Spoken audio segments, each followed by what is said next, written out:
20 people who said they were coming. A couple people back out, including, unfortunately, Chris Mertis. So we're going to videotape this and send it to Chris as soon as I figure out how to do that. Again, I'm Al Clark, co-founder of the Sun Prairie Bicycle Advocacy Group. First of all, if you gentlemen wouldn't mind introducing yourselves, please. I'm Bill Clausius, 18-year resident of Sun Prairie. I'm originally from Richland Center, Wisconsin, a small town. We had bicycles there too. I served 6 years on the city council here in town. I was council president twice. Ran for the county board in 2010, and I'm currently in my third term representing the northern half of Sun Prairie. Married to my wife Carolyn for 27 years.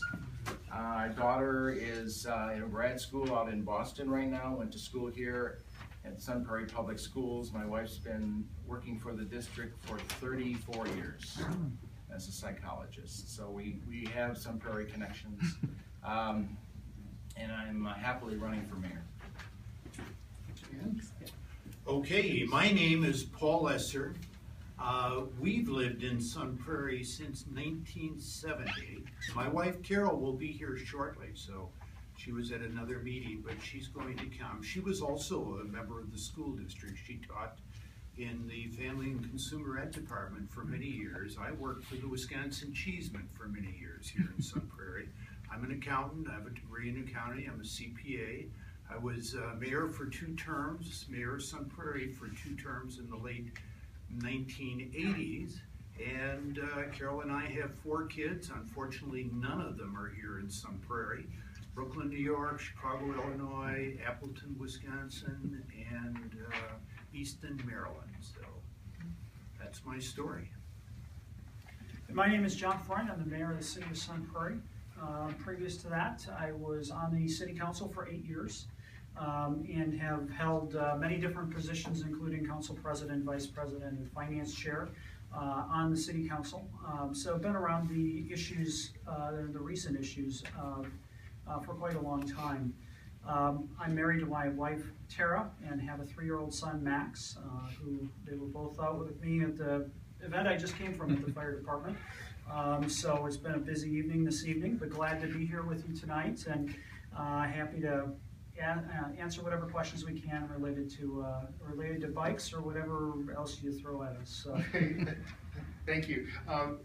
This is really an informal kind of a Q&A session, discussion session. There's no set questions. Anyone is welcome to ask whatever you want. It's primarily cycling related. However, if things drift a little bit, all I ask is that everything be courteous, professional, and let people finish their thoughts.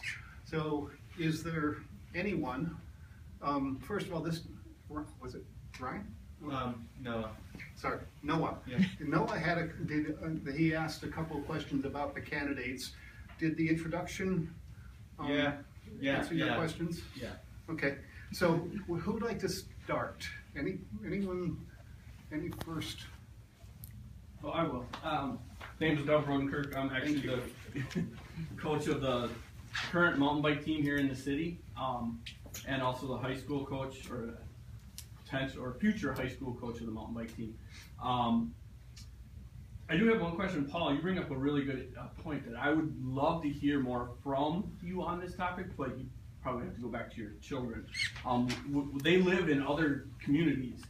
Appleton, I know, is a huge cycling town, and like Chicago is huge in it too. And the other ones, if you got other kids that live in other communities, it'd be interesting to see how they approach the bicycling community, because Sun Prairie being new to it or newer to it, and how we're trying to attack different fronts. Obviously you probably didn't discuss that with your children or anything like that, but it would be interesting to get their take from different communities. So, okay. I don't know if that's a question, but it's more about. Yeah. question with no answer right now. Well, that's why we're here. I think probably we would all agree that we're here not so much with the answers as to stimulate the conversation. I know that's the reason why I'm running for mayor. I have a desire to have a conversation with the community about some of the things that are important to me. And the fact that my kids live in communities that are biking dependent is part of what's reflected in my vision of Sun Prairie. I have a Facebook page, and right now I'm running daily posts about my vision for Sun Prairie. And I spent some time with a lead up to that, and the lead up was what was going to change in Sun Prairie, and then the time frame that I'm talking about. And I'm looking at a time frame for Sun Prairie of the next 30 to 50 years. What infrastructure things do we need to be doing in Sun Prairie to provide for the community that's going to be here 30 to 50 years from now? One of my 3 vision statements is transportation. And part of that transportation is biking and walking through the community. And those ideas I picked up from seeing where my kids live. My oldest son is in Brooklyn, New York. They're by the Prospect Park area. Park Slope is the neighborhood that they're in. We were out there this summer, and Carol and I are bikers, and we participated the first Sunday in May in the 5-borough bike ride. And so we left from their house. We did it on a test to make sure we could do it, and then we actually did it on the Sunday. We left from their house. They have a condo, a co-op they're called there, and we biked across the Brooklyn Bridge to the lower end of Manhattan, pick this thing up, and then you go to all 5 boroughs and come back. And in doing that, you see the transportation network that they have created in New York. With my son, my guys in Brooklyn are not bikers, but my son in Chicago, he and his wife were bikers. They now have a little baby, so that's kind of gone by the wayside. And he would take us into sections of Chicago, right downtown, where they have taken the roadway and they have taken lanes of that roadway and made them strictly for bikers.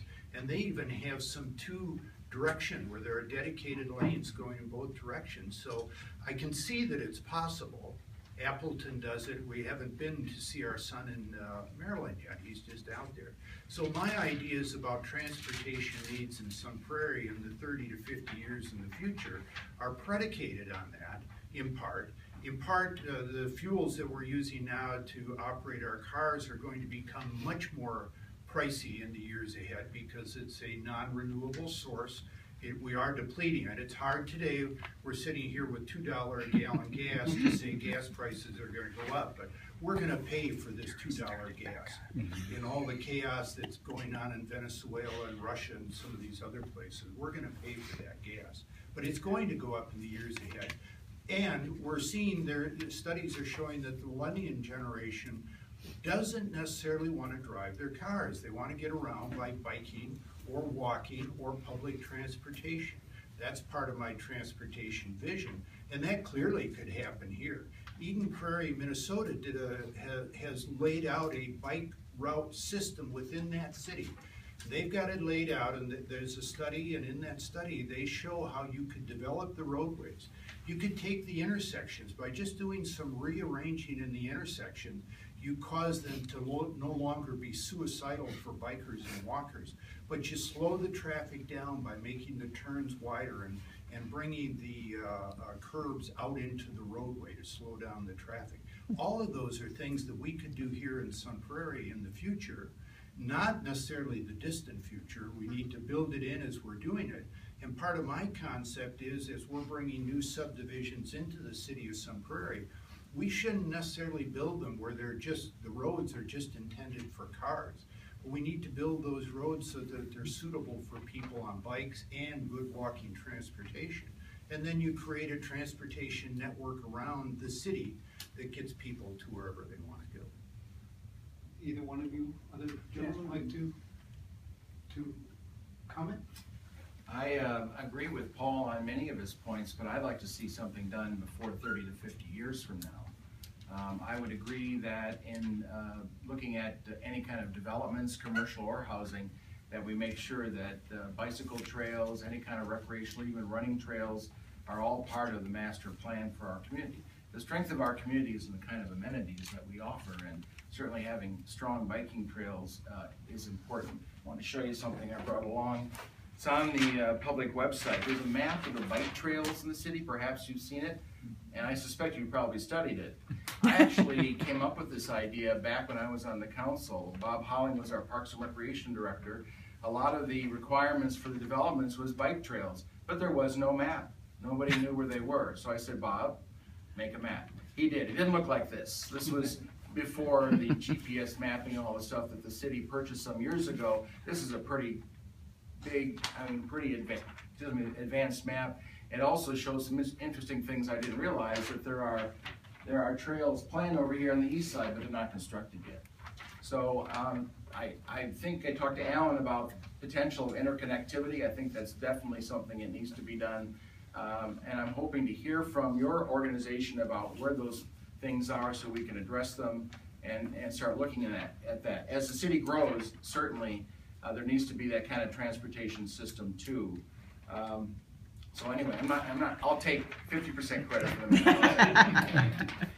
Well, I would throw out a couple of things. One, we need to look at interconnectivity in terms of the trails that are out there. I think as we approach different road projects and reconstruction projects that we've undertaken in the last many years, we've looked at on-road improvements in terms of bike lanes that are on road, as well as bike trails. I think that we are currently working on a connection underneath 151 that will be completed next year. That's taken a little bit longer than we wanted to get all the I's dotted and T's crossed, to be perfectly honest. We're kind of going through a number of jurisdictions, dealing with the DOT, have a number of different funding sources, but working on interconnection of bike paths and really having a master plan for how we connect. A lot of discussion right now, how do we connect up into some of the neighborhoods in Bristol? Was another thing that we hear from folks, and to be honest, I'm here to listen as much as I am to talk today, and I hope you guys will share your ideas with us, because we need to get that feedback from everyone. I think another part of your question was, what are other communities doing in terms of biking? And one of the things that I'm really interested in, and I think you shared that you were with the mountain biking club. I've had the opportunity to work with, I don't know if any of you participated, but Centurion out in Middleton, also the Ironman. I do a fair bit of work with both of those organizations in terms of bringing and helping keep by making sure that there's enough volunteers those events here in Madison. I'd love to see additional events, and I certainly understand the real impact that biking can have on a community. We could probably have the same sort of racing on road, but there's a lot of things out in Western Dane County that make that perhaps a little bit more attractive. The Olympics, again, looked at areas on the west side of the county. So we have to find a niche. Mountain biking may be part of that. And again, as we look toward what other communities do, because again, as I travel and I see some of those communities, it's interesting to kind of see how they plan out their networks in terms of these races. And I think that that's one thing that, again, we can create these amenities for our citizens, but also it also has some great impact to the community in terms of bringing other folks to the community for competitive racing. I know that probably is something that you're interested in, but it could have a very substantial impact on the community in other ways as well. Next. Julie, how's that? Mine was a follow-up that went along with the trail interconnectivity and looking at connecting into some of the developments around the community, and you mentioned the town of Bristol having come up. How would you go about working with those other areas too? Did you actually have that sort of a connection developed rather than, oh, it's in the plan, they're supposed to do it, but it doesn't happen? So what are your thoughts about how we could realistically, or can we realistically make that happen? I don't know. Well, you want, I'll take the question first. I think the challenge is really, how do we get people to dedicate private land to be able to do that without the tools of development, which then requires them to